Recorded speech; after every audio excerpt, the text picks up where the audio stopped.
சிவகங்கை மாவட்டம் காரைக்குடி சோமநாதபுரம் எஸ்ஐ பிரணிதா பணியிடை நீக்கம் செய்யப்பட்டிருக்கிறார். அண்மை தகவலாக பார்த்துக் கொண்டிருக்கிறோம்.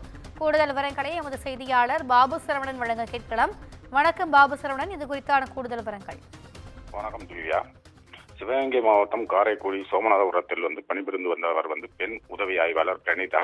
இவர் கடந்த 5ஆம் தேதி விடுதலை சிறுத்தைகள் கட்சியினர் காவல் நிலையத்தில் ஒரு வழக்கு சம்பந்தமாக விசாரணை செய்த பொழுது தன்னை தாக்கிவிட்டதாக கூறி காரைக்குடி அரசு மருத்துவமனையிலிருந்து சிகிச்சைக்கு சேர்ந்திருந்தார்.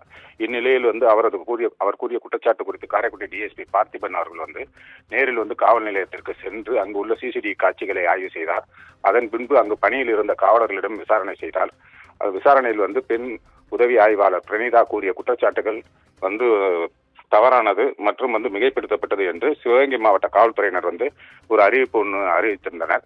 இந்நிலையில் பெண் உதவி ஆய்வாளர் பிரணிதாவை பணியிட நீக்கம் செய்து ராமநாதபுரம் சரக டிஐஜி அபினவ்குமார் இன்னைக்கு உத்தரவிட்டிருக்கார். திவ்யா, கூடுதல் விவரங்களுக்கு நன்றி பாபு சரவணன்.